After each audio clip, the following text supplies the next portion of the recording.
IMF report में कहा गया है कि मशरिक़ वस्ता में जंग के असरात ने पाकिस्तान के कलील मुद्दत के माशी हालात को गैर यकीनी बना दिया। ये वाज़ेह नहीं कि पाकिस्तान की मईशत के हालात किस समत जाएंगे। बुनियादी मंजरनामे के तहत खदशा है कि ईरान जंग महंगाई पर दबाव डालेगी, माशी नमू और अदायगियों के तवाज़ुन को मुतासिर करेगी। IMF ने पाकिस्तान के तौसीई फंड सहूलत के तहत तीसरे जायजे और लचक व पायदारी सहूलत के दूसरे जायजे की रिपोर्ट जारी कर दी। कहा, मजबूत पॉलिसी इक़दाम के तसलसल ने पाकिस्तान की माशी बहाली को न सिर्फ सहारा दिया बल्कि मईशत के बैरूनी झटकों के मुकाबले में मज़ाहमत को मजबूत किया। बताया, माली साल 2026 की पहली छमाही में GDP की नमू में तेजी आई, महंगाई काबू में रही, करंट अकाउंट मजमूई तौर पर मुतवाज़न रहा, ज़र मुबादला के ज़खायर की बहाली साबिक़ा अंदाजों से बेहतर रही।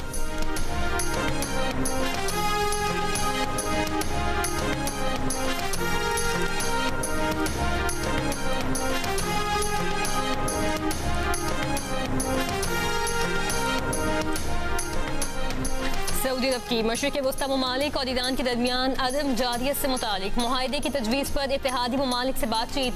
बरतानवी अखबार फाइनेंशियल टाइम्स का सिफारतकारों के हवाले से दावा। रिपोर्ट के मुताबिक तजवीज़ का मकसद ईरान जंग के खात्मे के बाद खित्ते में कशीदगी के खात्मे के तरीक़ों पर गौर करना है। खलीजी रियासत है कि जंग के बाद उन्हें न सिर्फ ज़्यादा सख्त गिर ईरानी हुकूमत का सामना करना पड़ सकता है बल्कि खित्ते में अमरीकी फौजियों की तादाद भी कम हो सकती है।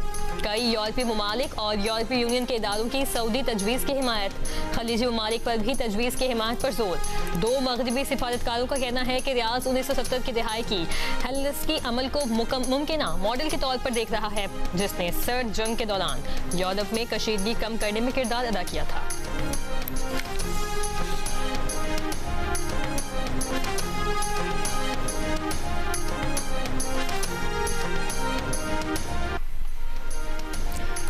चीनी सदर ने अपना हुर्मुज़ खोलने में मदद की पेशकश की है। अमेरिका के सदर डोनाल्ड ट्रंप का टीवी इंटरव्यू। कहा, चीनी सदर ने पेशकश की है कि अगर ईरान मामले पर कोई मदद कर सकते हैं तो वो तैयार हैं। चीन बहुत सा तेल ईरान से खरीदता है और वो ऐसा करता रहना चाहते हैं। चीन अपना हुर्मुज़ खुला हुआ देखना चाहता है। चीनी सदर ईरान और अमेरिका के दरमियान मुआहिदा होता देखना चाहेंगे। बोले, चीन ईरान को फौजी साजो सामान नहीं देगा। चीन ने 200 बोइंग जेट्स ऑर्डर करने पर इत्तफाक किया है।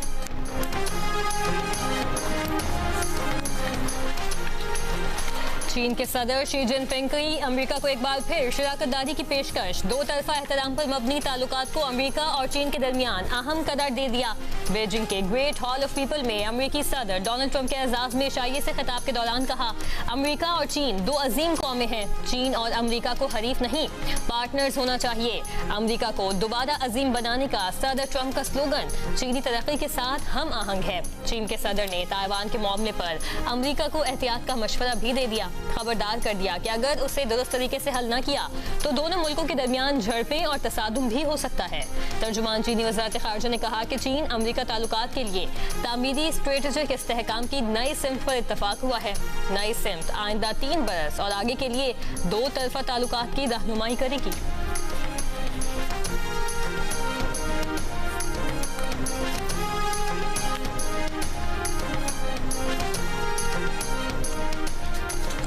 ईरान ने मुआहिदा ना किया तो मुकम्मल तबाह कर दिया जाएगा। अमरीकी सदर की एक बार फिर धमकी। इंटरव्यू में कहा, उम्मीद है ईरान उनका ये इंटरव्यू देख रहा होगा।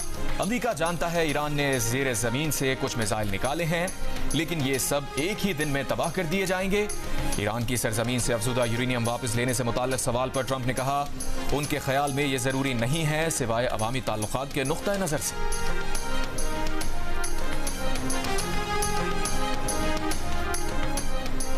अमेरिकी अवामी नुमाइंदगान में रिपब्लिकन अरकान ने ईरान जंग खत्म करने से मुतालिक डेमोक्रेट्स की कोशिश नाकाम बना दी। करारदाद के हक में 212 और मुखालिफत में भी 212 ही वोट पड़े। 3 रिपब्लिकन अरकान ने करारदाद की हिमायत और 1 डेमोक्रेट ने मुखालिफत की। करारदाद के हक और मुखालिफत में डाले गए वोट बराबर होने के सबब मामला बेअसर हो गया। अमेरिकी सेनेट में भी ईरान जंग खत्म करने से मुतालिक करारदाद मुस्तरद की जा चुकी है।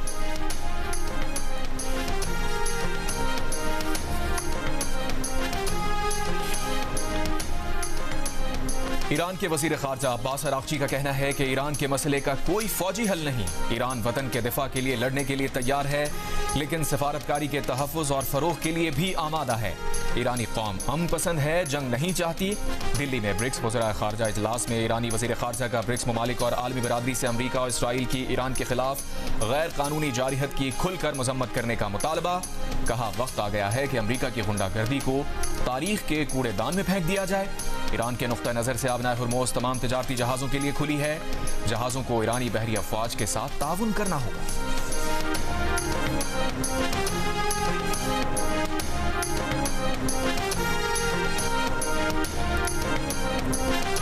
अमेरिकी सेंट्रल कमांड के चीफ एडमिरल ब्रैड कूपर ने कहा है कि ईरान का 90% दिफाई सनती ढांचा तबाह हो चुका, अब उसकी बहाली में सदियां लगेगी। ईरान बड़े पैमाने पर हमले करने की सलाहियत भी नहीं रखता। अमेरिकी हमलों के बाद हमास, हिजबुल्ला और हौसी बागियों को ईरान की असलहा सप्लाई भी शदीद मुतासिर हुई है।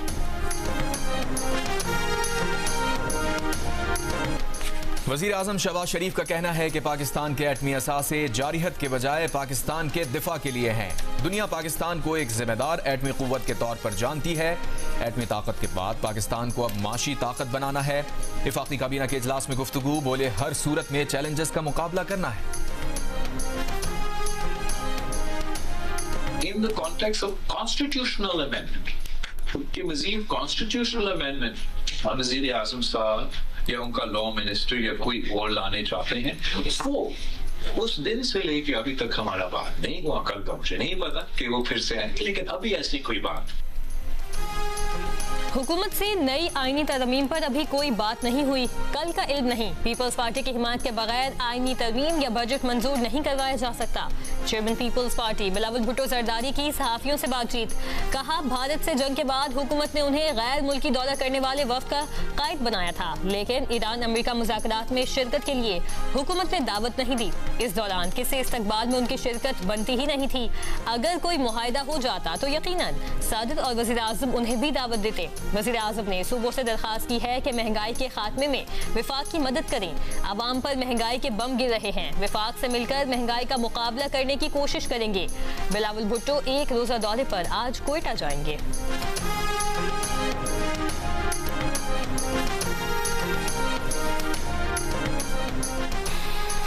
चेयरमैन पीटीआई बैरिस्टर गौहर ने 28वीं तरमीम पर हुकूमत से मौक़िफ़ वाज़ेह करने का मुतालबा कर दिया। पार्लियामेंट हाउस के बाहर मीडिया से गुफ्तगू में कहा, तहरीक इंसाफ के सामने अभी कोई ड्राफ्ट नहीं रखा गया। ये असम्बली 26वीं और 27वीं तरमीम के बाद 28वीं तरमीम की मुतहम्मिल नहीं हो सकती। बैरिस्टर गौहर ने सवाल किया, क्या 18वीं तरमीम रोल बैक हो रही है? क्या कुछ महकमे वापस वफाक के पास आ रहे हैं? हुकूमत तमाम सियासी जमातों को एतमाद में लिए बगैर तरमीम नहीं ला सकती। पीटीआई इन तरमीम के खिलाफ है, ये मुतनाज़ हैं। सूबों की हक तलफी ना की जाए, एनएफसी को ना छेड़ा जाए। सूबों से एनएफसी की मद में ज्यादा शेयर लेने के बजाय विफाक अपनी आमदन बढ़ाए।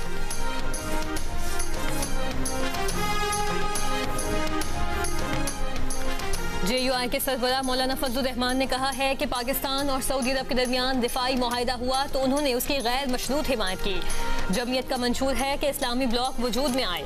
अब मसला किबला अव्वल से ईरान तक पहुँच गया। अरब ममालिक से कहते हैं कि ये एक होने का वक्त है।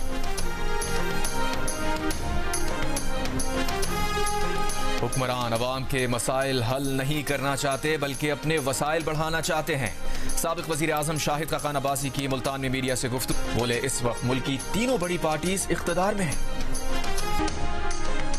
ताइवान चीन का नाकाबिले तनसीख हिस्सा है। पाकिस्तान वन चाइना पॉलिसी की हिमायत करता है। हम दुनिया में एक ही चीन होने पर यकीन रखते हैं।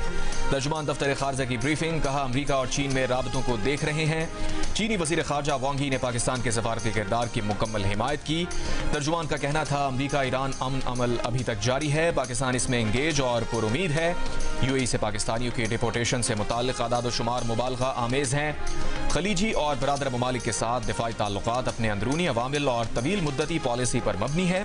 तर्जुमान ने कहा, वज़ीर आज़म के दौरे रूस से मुताल्लिक़ हतमी ऐलान मुनासिब वक्त पर किया जाएगा।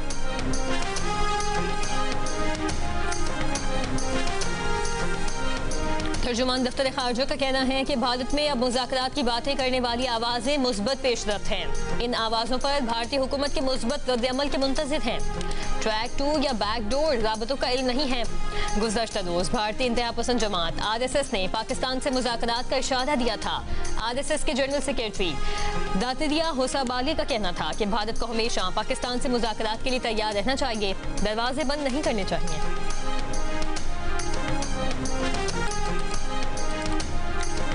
सऊदी अरब की मस्जिद अक्सा में इसराइली वजीर के इश्तियाल अंगेज इक़दाम की शदीद मजम्मत। कहा, इसराइली वजीर का पुलिस सिक्योरिटी में मस्जिद अक्सा में इसराइली परचम लहराना और रक्स करना इस्लामी और बैन अल-अक़वामी क़वानीन की खिलाफ वर्जी है। सऊदी वज़ारत ख़ारजा से जारी बयान में आलमी बरादरी से फौरी मुदाखलत का मुतालबा, मुक़द्दस मकामात और फ़लस्तीनी शहरियों के खिलाफ संगीन खिलाफ वर्जियों पर जवाबदेह ठहराने पर जोर। बरतानवी वज़ीर आज़म सर के स्टारमर की कुर्सी डामाडोल। काबीना के अहम वज़ीर वेस्ट स्ट्रेटिंग ने भी इस्तीफा दे दिया। काबीना से मुस्ताफी वज़ीरों की तादाद 5 हो गई। वेस्ट स्ट्रेटिंग ने कहा, इन हालात में हुकूमत का हिस्सा रहना सरासर बेईमानी और बेइज्जती होगी। वज़ीर आज़म स्टारमर की क़यादत पर एतमाद नहीं रहा। लेबर पार्टी को अब एक खुला, वसी और शफाफ लीडरशिप मुकाबला दरकार है। वज़ारत उज़्मा के एक और उम्मीदवार मेयर ग्रेटर मैनचेस्टर एंडी ब्रहम ने ज़िमनी इलेक्शन लड़ने का इरादा जाहिर कर दिया।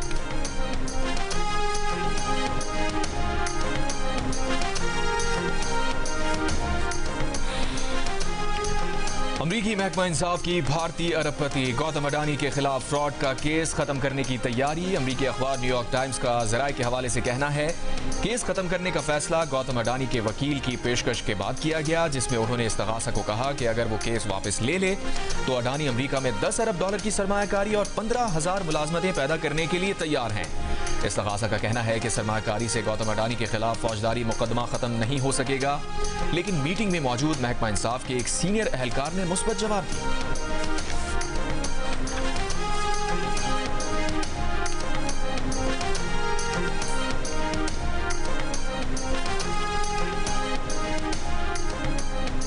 इसराइल और लबनान के दरमियान वाशिंगटन में तामीरी और मुस्बत बातचीत हुई। बातचीत सुबह 9 बजे से शाम 5 बजे तक जारी रही। अमरीकी महकमा खारजा के एहलकार ने बताया, बातचीत का अमल आज भी जारी रहेगा, जिसके बाद तफसीलात जारी की जाएंगी। कराची के इलाके सदर सराफा बाजार में ज्वेलरी शॉप पर FIA का छापा, दुकानदार जेर हिरासत। तर्जुमान FIA का कहना है, चांदी की स्मगलिंग में मुलव्वस अनासिर के खिलाफ कार्रवाई की गई। बाज अनासिर ने हुजूम इकट्ठा करके कानूनी कार्रवाई में रुकावट डालने की कोशिश की। दावा किया कि रिकॉर्ड के मुताबिक दुकान में 178 किलो चांदी थी, मगर मौके से 15 किलो चांदी बरामद की गई। इल्जाम लगाया कि 163 किलो स्मगल शुदा चांदी मुबैना तौर पर हंगामा आराई के दौरान गायब की गई। मुल्जिमान के मोबाइल फोन से स्मगलिंग नेटवर्क से मुताल्लिक शवाहिद भी मिले हैं। सहूलतकारों के खिलाफ स्मगलिंग सरकारी कार्रवाई में मुदाखलत के तहत तहकीकात शुरू।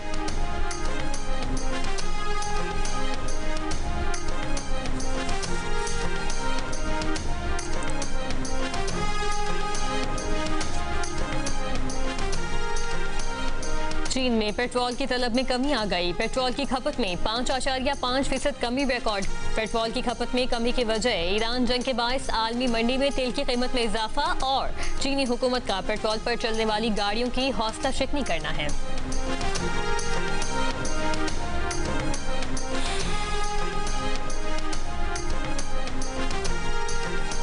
फीफा वर्ल्ड कप के आगाज में 1 माह से भी कम वक्त रह गया। ईरानी फुटबॉल अब तक अमरीकी वीज़ों के मुंतज़िर। ईरान की फुटबॉल फेडरेशन के सरबराह मेहदी ताज का कहना है कि 1-2 रोज़ में फीफा के साथ फैसला कुन मीटिंग करेंगे। उन्हें ईरान को वीज़ों से मुताल्लिक़ ज़मानत देनी चाहिए। और दुनिया के सबसे बड़े फुटबॉल इवेंट फीफा में अब मौसीकी का बड़ा धमाका होने जा रहा है। मौसीकी की दुनिया के बड़े नामों में शकीरा, मैडोना और के-पॉप सुपरस्टार्स BTS इस तारीखी शो में परफॉर्म करेंगे। फीफा ने तस्दीक की है कि 19 जुलाई 2026 को न्यू जर्सी के मेटलाइफ स्टेडियम में होने वाले वर्ल्ड कप फाइनल में पहली बार सुपर बोल स्टाइल हाफ टाइम शो होगा, यानी खेल के दरमियान शो।